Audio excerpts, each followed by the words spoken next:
أعوذ بالله من الشيطان الرجيم. بسم الله الرحمن الرحيم. الحمد لله رب العالمين، الرحمن الرحيم، مالك يوم الدين. إياك نعبد وإياك نستعين. اهدنا الصراط المستقيم، صراط الذين أنعمت عليهم غير المغضوب عليهم ولا الضالين.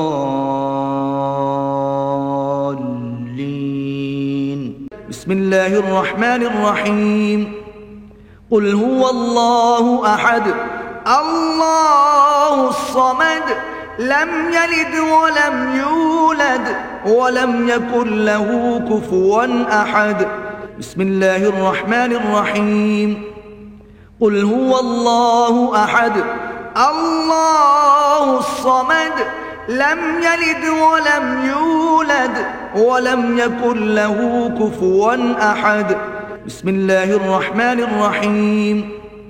قل هو الله أحد، الله الصمد، لم يلد ولم يولد ولم يكن له كفوا أحد. فاتحة.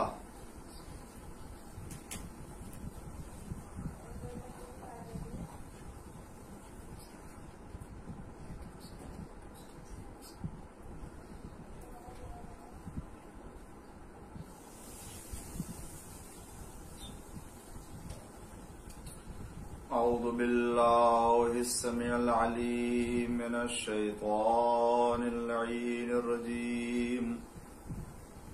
بسم الله الرحمن الرحيم. الحمد لله المعروف من غير رؤية، هو الخالق من غير منسبة، خلق الخلائق بقدرته واستعبد الأرباب بعزته، وسعد العظماء بجوده، والصلاة والسلام والتحية والإكرام على البشير النذير السراج المنير، حبيب إله العالمين أبي القاسم محمد وعلى آله الطيبين الطاهرين المعصومين المظلومين المنتخبين المنتجبين الغر الميامين الذين أذهب الله عنهم الرجس وطهرهم تطهيرا.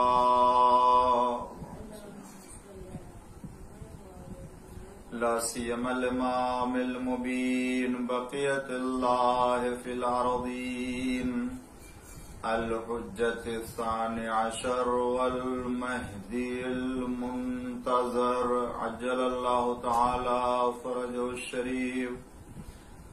اللهم لعن أول ظالم ظلم حق محمد وآل محمد، وآخر تابع له على ذلك.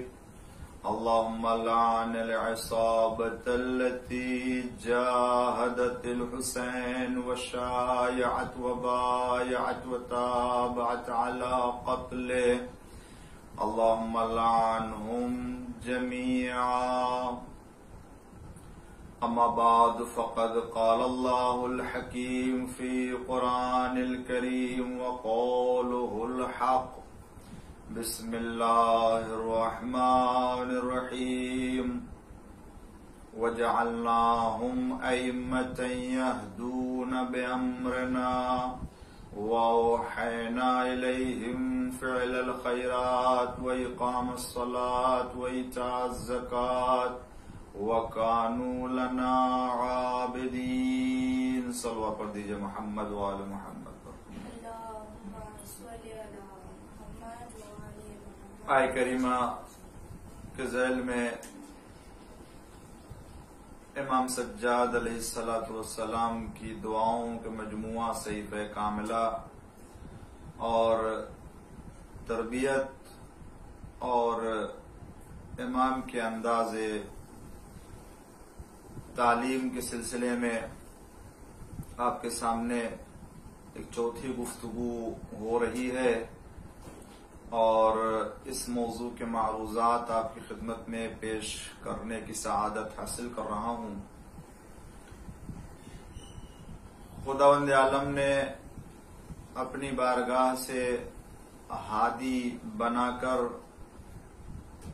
عالم انسانیت کے حوالے کرنے کے بعد ارشاد فرمایا کہ ہم ان کی طرف وحی کرتے ہیں اور وہ ہمارے اشارے اور ہمارے ارادے اور ہماری منشا کی بنا پر ہدایت انجام دیتے ہیں اور نماز قائم کرتے ہیں، زکوٰۃ ادا کرتے ہیں، وہ کانوا لنا عابدین اور وہ خاصان خدا ہمارے عبادت گزار بندے ہوا کرتے ہیں۔ جو اللہ کا نمائندہ اور جو ہادی برحق بن کر کے آتا ہے وہ خداوند عالم کے اشارے ہی سے اور امر پروردگار ہی سے اپنے کام کو آگے انجام دیتا ہے، بلکہ اس کی ہدایت اور اس کے تمام تعلیم اور تربیت کے جتنے بھی امور ہوتے ہیں وہ سب از جانب پروردگار معین کیے جاتے ہیں اور وہ اسی کے مرتب کیے ہوئے نظام کی بنا پر ہدایت کا کام انجام دیتا ہے۔ اسی لیے آپ دیکھیں کہ جتنے بھی ہادیان برحق گزرے ہیں وہ چاہے انبیاء و مرسلین کی شکل میں ہو یا ائمہ معصومین علیہم السلام کی شکل میں ہو، وہ سب کے سب خدا کے دین اور خدا کے پیغام کو پہنچانے، اس کی حفاظت کرنے اور اس کے نشر و اشاعت کرنے اور اس کی وضاحت کرنے میں نہ اپنے رائے کو دخل دیا، نہ اپنی پسند کو دخل دیا اور نہ اپنے ارادے کو دخل دیا، بلکہ جو منشا پروردگار رہا ہے اسی منشا اور ارادے پروردگار کی بنیاد پر ہی دین کے احکام کی تشریح کی، دین کے دستور کو لوگوں تک پہنچایا اور خدا کی طرف رہنمائی کی ہے۔ اور اسی سلسلے کی جب چوتھی کڑی علی ابن الحسین زین العابدین علیہ السلام پر آ کر کے ٹھہرتی ہے تو آپ بھی اپنے زمانے امامت میں جو عصر عاشور کے وقت سے شروع ہوتا ہے سن 95 ہجری پر ختم ہوتا ہے، اس دور میں تمام مشکلات اور پریشانیوں اور مصائب اور آلام کے باوجود جہاں انسان مشکلات میں اور اپنے مسائل میں گرفتار ہو کر کے نہ جانے کیسے کیسے فیصلے کر لیتا ہے، انسان نہ جانے ایسے موقع پر کہ جب وہ پریشان حال ہوتا ہے اور اس کے اوپر مظالم ڈھائے گئے ہوتے ہیں تو وہ انسان اپنے منشا اور اپنے ارادے سے نہ جانے کتنے فیصلے کر بیٹھتا ہے، وہ اس کے نفس کے خواہشات کے تابع ہوتے ہیں، مگر جو نمائندے پروردگار ہوتا ہے وہ چاہے جتنا اس کے سامنے ظلم ہو، چاہے اس کے اوپر جتنے بھی مظالم ڈھائے جائیں، مگر منشا پروردگار اور ارادے پروردگار کے خلاف نہ اپنے نفس کی اطاعت کر سکتا ہے، نہ خواہش نفس کی اطاعت کر سکتا ہے اور نہ لوگوں کے ارادے اور لوگوں کی منشا اور لوگوں کے جو وہ رائے کا تابع ہو سکتا ہے۔ اسی لیے امام سجاد علیہ السلام نے دعا فرمائی کہ پروردگار اگر میری اطاعت، میری زندگی تیری بندگی میں اور تیری اطاعت میں بسر ہو تو مجھے دنیا کی عمر اور دنیا کی زندگی چاہیے، لیکن اگر یہ احتمال ہو کہ میری زندگی کا کوئی لمحہ بھی تیری مخالفت اور تیرے حکم کی نافرمانی میں گزرے گی تو پھر قبل اس کے کہ تیرا غضب نازل ہو اور قبل اس کے کہ وہ لمحہ آئے مجھے دنیا کی زندگی نہیں چاہیے اور میں دنیا سے چلا جانا چاہتا ہوں. یہ فکر یہ خیال کسی اور کے ذہن میں نہیں آ سکتا ہے سوائے وہ نمائندہ وہ پاک و پاکیزہ کردار کا حامل شخصیت کے جو خداوند عالم کی جانب سے بھیجی گئی ہو اور جس کو الہی وظیفہ سپرد کیا گیا ہو اور اس طرح سے وہ انجام دے رہا ہو. گفتگو میں نے آپ کے سامنے صحیفہ کاملہ کے سلسلے میں اور صحیفہ سجادیہ کے سلسلے میں کہ جو دعاؤں کا مجموعہ ہے امام سجاد علیہ الصلوۃ والسلام کی، آج میں آپ کے سامنے اسی صحیفہ کاملہ اور صحیفہ سجادیہ کے سلسلے میں ایک اور بات عرض کرنا چاہوں گا. ناظرین کرام غور کریں گے، میری آخر تک گفتگو پر توجہ کریں گے تو آپ کو اندازہ ہوگا کہ واقعاً ظہور آل محمد کی شکل میں خداوند عالم نے ہمیں جو صحیفہ کاملہ اور دعاؤں کا مجموعہ ملا ہے وہ کتنی شان والی کتاب ہے، وہ کتنی عظیم الشان کتاب ہے، وہ کتنی منزلت والی کتاب ہے اور وہ کتنا بڑا ذخیرہ ہے جو ہم تمام انسانوں کے لیے امام سجاد علیہ السلام نے فراہم کیا ہے. اس لیے کہ یہ انسان محتاج ہے، یہ انسان فقیر ہے، یہ انسان نیاز مند ہے. جب انسان فقیر اور نیاز مند ہوتا ہے تو وہ دوسروں کے سامنے اور غیر کے سامنے ہاتھ پھیلانا چاہتا ہے، دعا مانگنا چاہتا ہے، دست سوال دراز کرنا چاہتا ہے. جب اسے سلیقہ ہوگا تو دست سوال دراز کرے گا، جب اسے انداز معلوم ہوگا تو وہ لوگوں کے سامنے آئے گا اور طلب کرے گا. لیکن جب اسے انداز ہی نہ معلوم ہوگا، مانگنے کا سلیقہ ہی نہ معلوم ہوگا تو وہ مانگے گا کیا، اور جب مانگے گا نہیں تو پھر اسے ملے گا کیا. امام سجاد علیہ السلام نے انسان کو خدا کے سامنے مانگنے اور طلب کرنے اور دعا کرنے کا جو انداز بتایا ہے وہ کہیں اور کسی اور مسلک میں نہیں ملے گا، نہیں ملے گا، نہیں ملے گا. اس لیے کہ ایسے رہنما اور ایسے ہادی جو پاک و پاکیزہ کردار، پاک و پاکیزہ وجود اور پاک و پاکیزہ کلام رکھتے ہوں وہ کہیں اور نہیں ہیں. عزیزان گرامی، دنیا میں بھی ہم دیکھتے ہیں کہ جب کوئی فقیر بھی اگر کسی سے مانگتا ہے، طلب کرتا ہے اور اس کے سامنے ہاتھ پھیلاتا ہے تو فقیر بھی دیکھ کے گفتگو کرتا ہے، فقیر بھی زمان اور مکان کو دیکھ کے بات کرتا ہے، فقیر بھی وقت کو دیکھ کے، ماحول کو دیکھ کر کے وہ طلب کرتا ہے، لوگوں سے مانگتا ہے. ہر بات ہر جگہ نہیں کہتا ہے، ہر مانگنے کے طریقے کو ہر جگہ استعمال نہیں کرتا ہے. فقیر جس سے مانگ رہا ہوتا ہے اس کی حیثیت کو دیکھتا ہے، اس کے مقام کو دیکھتا ہے، اس کی منزلت کو دیکھتا ہے اور دیکھنے کے بعد اس سے طلب کرتا ہے، اس سے مانگتا ہے. اور اس کی شان میں اور اس کے بارے میں اگر کوئی چیز کہنا چاہتا ہے تو بھی دیکھ لیتا ہے کہ میں کس سے مانگ رہا ہوں. اس بات کا خیال فقیر بھی رکھتا ہے کہ میں کسی مرد سے مانگ رہا ہوں یا کسی عورت سے مانگ رہا ہوں. اور اگر کسی مرد سے مانگ رہا ہوں تو آیا یہ مرد صاحب عیال ہے، صاحب اولاد ہے یا صاحب اولاد نہیں ہے. کسی عورت سے اگر طلب کر رہا ہے تو یہ دیکھ لیتا ہے کہ یہ عورت صاحب شوہر ہے اور شادی ہوئی ہے یا نہیں ہوئی ہے. اسی اعتبار سے اس کو دعائیں دیتا ہے اور طلب کرتا ہے. کسی مرد کے پاس آ کر کے یہ نہیں کہتا ہے کہ خدا تمہارے والی کو اور تمہارے شوہر کو زندہ رکھے، بلکہ یہ جملہ عورت کے پاس آ کر کے جو شادی شدہ ہوتی ہے اس سے کہتا ہے کہ اللہ تمہارے والی و وارث کو زندہ رکھے، سلامت رکھے. کسی بغیر شادی شدہ مرد کے پاس آ کر کے یہ نہیں کہتا ہے کہ خدا تمہارے بچوں کو سلامت رکھے، آل اولاد محفوظ رہیں، بلکہ یہ سارے جملے انہی سے کہتا ہے کہ جو ان جملوں کا مستحق ہوتا ہے. اس کا مطلب یہ ہے کہ دنیا کے جو فقیر ہوتے ہیں وہ بھی جانتے ہیں کہ ہم کو کون سا جملہ کس وقت کہاں پر اور کس سے استعمال کرنا چاہیے۔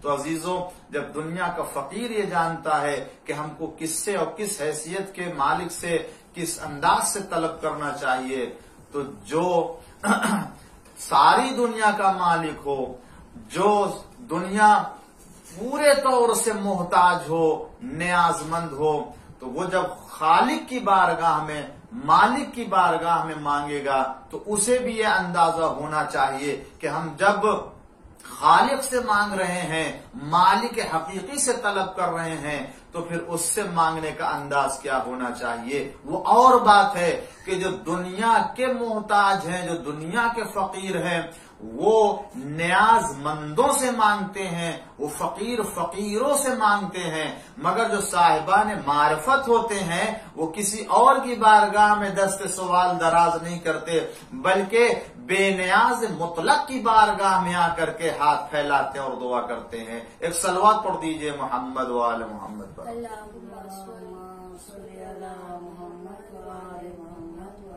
اگر امام سجاد علیہ السلام نے ہمیں دعا کا سلیقہ اور دعا مانگنے کا انداز نہ بتایا ہوتا تو ہم خدا کی بارگاہ میں اسی طریقے سے مانگتے جس طریقے سے بغیر کسی مقام اور محل اور زمان کا خیال کیے ہوئے کہ اپنی بات اس کے سامنے کہتے جس کے سامنے نہیں کہنی چاہیے۔ مگر چونکہ یہ وہ نمائندے ہیں کہ جو ادھر سے بھی رابطہ رکھتے ہیں اور بندگان خدا سے بھی رابطہ رکھتے ہیں، یہ بندوں کے نفسوں کے راز سے اور طبیعت کے جو وہ تقاضوں سے واقف ہوتے ہیں اور خدا بند عالم کے بارگاہ سے، اس کے مزاج سے واقف، تو وہ الفاظ اور ان جملوں اور ان کلام کے ذریعے سے ہمیں تعلیم دی کہ جو وہاں کام آنے والے ہیں۔ اسی لیے ہمارے ہاں جو دعاؤں کا انداز ہے ہفتے بھر میں وہ بدلا ہوا ہے۔ ایک ہی دن میں اگر انسان کو خدا سے طلب کرنا ہے، اگر صبح میں طلب کرنا ہے تو صبح میں خدا سے مانگے تو کیا مانگے، کیسے مانگے؟ وقت چاشت اگر سورج بلند ہو جائے، بلندی پر نکل کے طلوع ہو کر کے آ جائے، اس وقت خدا سے رابطہ کرنا چاہتے ہیں تو کیا ہونا چاہیے؟ اور اگر شام کے وقت پروردگار عالم سے طلب کرنا چاہتے ہیں تو کس انداز سے طلب کرنا چاہیے؟ نماز صبح کے بعد اگر خدا سے مانگتے ہیں تو کیسی دعا ہونی چاہیے؟ نماز ظہر کے بعد اگر خدا سے طلب کرے تو کیا انداز ہونا چاہیے؟ نماز عصر کے بعد اگر مانگنا چاہتے ہیں خدا سے تو کیا مانگے؟ نماز مغرب کے بعد اگر مانگنا چاہتے تو کیسے مانگے؟ نماز عشاء کے بعد اگر خدا سے رابطہ کرنا چاہتے ہیں تو کس انداز سے ہو؟ یہ ساری دعائیں اس انداز کی بتاتی ہیں کہ دیکھو بات ایک ہی ہے، مگر وقت کے تقاضوں کو خیال کا لحاظ کرتے ہوئے پروردگار عالم سے طلب کرتے تو اللہ تعالی ہماری طرف توجہ کرتا ہے۔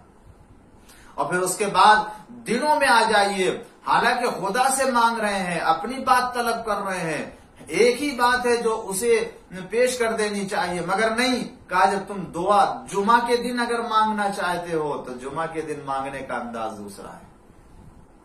اگر تم سنیچر کے دن، ہفتے کے دن اگر خدا سے رابطہ کرنا چاہتے ہو تو وہ دعا الگ ہے۔ اگر اتوار اور سنڈے کے دن تم خدا سے رابطہ کرنا چاہتے ہو تو وہ دعا الگ ہے۔ منڈے کے دن، ٹیوزڈے کے دن، ویڈنسڈے کے دن، تھرسڈے کے دن، فرائیڈے، یہ ساری دعائیں وہ دعائیں ہیں کہ جو ایک دعا ہے خدا سے طلب کرنا ہے، وہ یہ کہ فقیر بے نیاز مطلق سے مانگ رہا ہے۔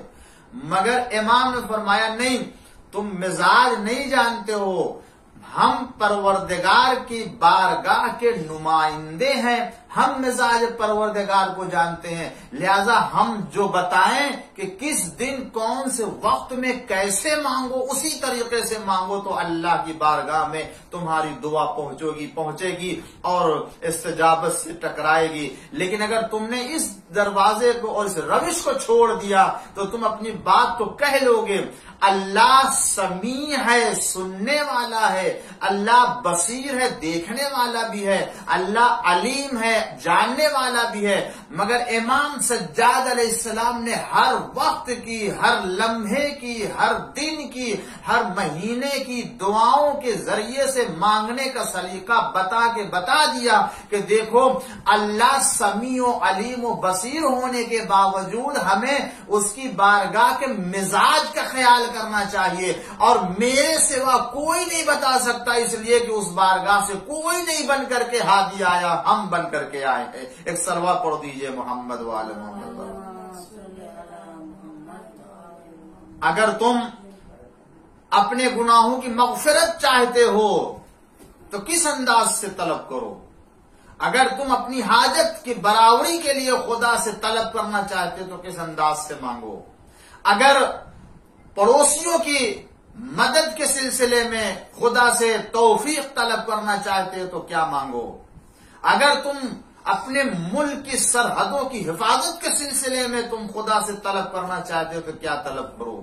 اگر تم عبادت کے سلسلے میں خدا سے طلب کرنا چاہتے ہو تو کیا؟ اگر تم شکر کے سلسلے میں خدا سے گفتگو کرنا چاہتے ہو تو کیسے کرو؟ اطاعت و بندگی کے سلسلے میں پروردگار عالم سے گفتگو کرنا چاہتے تو کیسے کرو؟ اپنے ماں باپ کے احترام کے سلسلے میں اللہ تعالیٰ سے توفیق مدد چاہتے تو کیسے کرو؟ غرض کہ امام علیہ السلام نے ان تمام مفاہیم کو اپنے زبان مبارک سے بہترین شکل میں فراہم کر کے بتا دیا کہ یہی روش اور یہی انداز ہے جس کے ذریعے سے تم اپنی بات خدا تک پہنچا سکتے ہو۔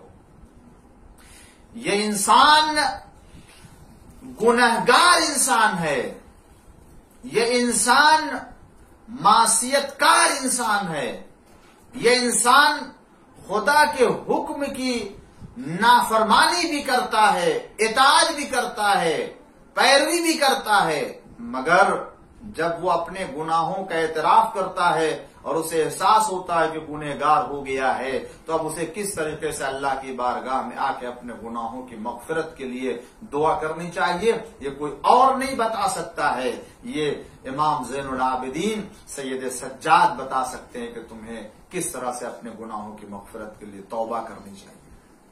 دعائے توبہ کی شکل میں امام علیہ السلام نے صحیفہ کاملہ میں جو دعا رکھی ہے اس دعا کو مطالعہ کریں۔ اس طریقے سے امام دعا فرماتے ہیں، اس انداز سے دعا فرماتے، ایسا لگتا ہے کہ معاذ اللہ میں یہ نہیں کہہ سکتا ہوں، نہ امام ہے ایسے، لیکن جب گناہوں کی مغفرت کے سلسلے میں آ کے اللہ کے سامنے دعا فرماتے تو ایسا لگتا ہے کہ بندگان خدا میں سب سے زیادہ گنہگار ہیں اور اللہ تعالی کی بارگاہ میں توبہ کرنے کے لیے آئے ہیں۔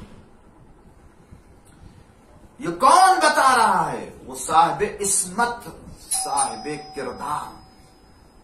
یہ کون بتا رہا ہے؟ وہ بتا رہا ہے انداز کہ جو اپنے دامن کردار کو پاک و پاکیزہ بنائے ہوئے ہے، جس کے کردار کے دامن میں کوئی دھبا، کوئی داغ نہیں پایا جاتا ہے، نہ کردار میں، نہ سیرت میں، نہ زندگی میں کسی بھی طریقے کی کوئی اللہ نے ان کے طہارت و پاکیزگی کی ضمانت لی ہے آیے تطہیر میں، اور پاک و پاکیزہ بنا کر کے انسان کے حوالے کیا ہے۔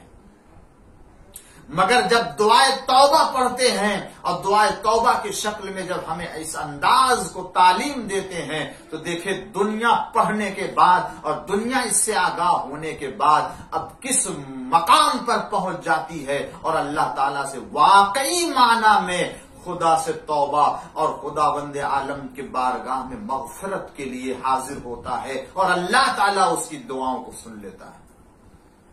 غور کریں عزیزوں، میں جو آپ کی خدمت میں اس سلسلے کی آخری بات عرض کرنا چاہتا ہوں صحیفہ کاملہ کی نسبت سے، صحیفہ سجادیہ کی نسبت سے، وہ کتنی عظیم گفتگو ہے جو میرے آخری لمحے میں ہے، اور اس کے بعد یہ بات میری آج مکمل ہو جائے گی صحیفہ کاملہ کے سلسلے میں، اور آپ کو اندازہ ہوگا واقعی کہ امام نے کتنا عظیم سرمایہ ہمارے لیے قرار دیا۔ یہ دعائے صحیفہ سجادیہ اور صحیفہ کاملہ کی دعا کہ جو دعائے توبہ کے عنوان سے مشہور ہے، اس دعا کا اثر دیکھیں اور مجموعی طور سے صحیفہ کاملہ کا اعجاز دیکھیں۔ نقل ہے کہ ایک بہت بزرگ عالم دین، بلکہ مراج اعظام میں سے عظیم الشان مرجع، جن کی عمر 92 سال ہو چکی تھی، اس عمر میں انہوں نے اپنا واقعہ، اپنی داستان بیان کی بہت بزرگ عالم دین سے، کہ جب ان سے دریافت کیا کہ تم کیا کر رہے ہو، تو انہوں نے کہا کہ میں صحیفہ کاملہ سجادیہ کی شرح کر رہا ہوں اور اس کی تفسیر کر رہا ہوں. تو ان کی آنکھوں میں آنسو آ گئے. 92 سال کے آنکھوں میں آنسو آ گئے، رونے لگے، گریہ کرنے لگے. کہ تم صحیفہ سجادیہ کے بارے میں شرح اور تفسیر کر رہے ہو، میں ایک واقعہ بیان کرتا ہوں، تم مجھ سے سنو. کہا میں سنوں گا، آپ بیان کیجیے. سنیں ناظرین کرام، غور سے سنیں اور اعجاز صحیفہ کاملہ دیکھیں اور انداز دیکھیں اور کرامت دیکھیں. کہا کہ میں نجف اشرف میں تعلیم حاصل کر رہا تھا. ابھی اس وقت میری عمر 92 سال ہے اور 103 سال کی عمر میں انتقال ہوا تھا اس مرجع کا. 92 سال کی عمر میں واقعہ نقل کر رہے کہ جب میں جوان تھا، عالم شباب میں تھا، تو نجف میں جس وقت میں تعلیم حاصل کر رہا تھا، وہاں آیت اللہ العظمی آقا اصفہانی رضوان اللہ تعالی علیہ کے زمانے میں، کہ جب ماہ رمضان آتا تھا اور مہینہ رمضان، ماہ مبارک رمضان آتا تھا، تو ماہ مبارک رمضان میں جس کی آواز اچھی ہوتی تھی، خوش لہن آواز ہوتی تھی، کیونکہ عرب میں اور ایران میں معلوم ہے کہ جس کی آواز اچھی ہوتی ہے، مداحی کرتا ہے، خاص طور سے مصائب میں وہ لہن کے انداز سے مصائب پڑھتا ہے اور مداحی کرتا ہے، تو یہ ایک رسم وہاں ہے. وہ آخر میں مصائب کو جب اس انداز سے پڑھتا ہے تو لوگوں کے اندر رقت زیادہ پیدا ہوتی ہے اور لوگ ان کی طرف کھینچتے ہیں. کہا جو اچھی آواز رکھنے والے تھے ان لوگوں کو ماہ رمضان کی ابتدا میں جمع کیا جاتا تھا اور ان کو اطراف میں نجف کے، عراق کے دیگر شہروں میں، دیگر دیہاتوں میں تبلیغ دین کے لیے، تبلیغ مذہب اہل بیت کے لیے بھیجا جاتا تھا اور وہ جاتے تھے، تبلیغ کرتے تھے. میری جوانی کی زندگی تھی، میرا شباب تھا اس وقت جس وقت میرا انتخاب ہوا اور مجھے بھیجا گیا کہاں؟ عراق کے مشہور ترین شہر بصرہ میں. میرا نام شہر بصرہ کے لیے نکلا، مجھے شہر بصرہ کے لیے تبلیغ ماہ رمضان کے لیے بھیجا گیا. میرے ساتھ ایک اور بزرگ عالم کو ہمراہ کیا تاکہ میں ان کے ساتھ جا کر کے مداحی اور اپنی آواز میں ان کے ساتھ تبلیغ میں شامل رہوں اور مصائب میں اس طریقے سے میں ان کی ہمراہی کروں. میں اس بزرگ کے ساتھ گیا، بصرہ گیا، اور بصرہ جانے کے بعد ماہ رمضان کا مہینہ شروع ہوا. میں نے تبلیغ کی، ہدایت کی اور وہ سب تبلیغ ختم ہو گئی. ماہ رمضان ختم ہو گیا. ماہ رمضان جب ختم ہو گیا، ماہ شوال آیا، عید ہو گئی اور اس کے بعد پھر دوبارہ پلٹ کر کے ہم نجف اشرف آنا چاہ رہے تھے. ٹکٹ لے لیا تھا. اس وقت نجف سے بغداد گئے تھے، بغداد سے بصرہ آئے تھے ٹرین کے ذریعے سے. اب واپس جا رہے ہیں تو واپس بھی اسی طریقے سے ہم کو بصرہ سے پھر بغداد جانا، بغداد سے پھر نجف اشرف پہنچنا ہے. ٹکٹ لے لیا، ٹرین پر سوار ہو گئے، بیٹھ گئے ٹرین کے اوپر. اور جس طریقے سے یہاں ہر جگہ ہے کہ وہ پورا کیمن جو ہوتا ہے وہ 6 سیٹوں کا ہوتا ہے اور 6 سیٹیں ہوتی ہیں اس میں. اور ٹکٹ لے کے جب دونوں آدمی کہتے ہیں ہم جب بیٹھے ٹرین میں، جیسی بیٹھے تو تھوڑی دیر کے بعد 2 افراد اور آئے، وہ بیٹھ گئے. تھوڑی دیر کے بعد کیا دیکھا کہ ایک ایسا شخص کہ جو بالکل اوباش قسم کا، آزاد خیال، اور اس کی حالت سے لگ رہا تھا کہ یہ کوئی بے دین انسان لگ رہا ہے، کوئی اچھا انسان نہیں لگ رہا. اور تھوڑی دیر میں دیکھا کہ اسی کے ساتھ میں ایک لڑکی بھی ہے کہ جو اریاں ہے، بالکل لباس اس کے بدن پر نہیں ہے، اور وہ اس کے ہمراہ آ کر کے اسی کیبن میں ہمارے سامنے سیٹ کے بیٹھ گئے. ہم دونوں بہت فکر مند ہوئے کہ یہ اتنا لمبا سفر کیسے کٹے گا، کس طریقے سے ماہ رمضان کا جو وہ فضیلت کا مہینہ گزار کے آئے ہیں اور تقوی الہی متقی پرہیزگار لوگوں میں سے.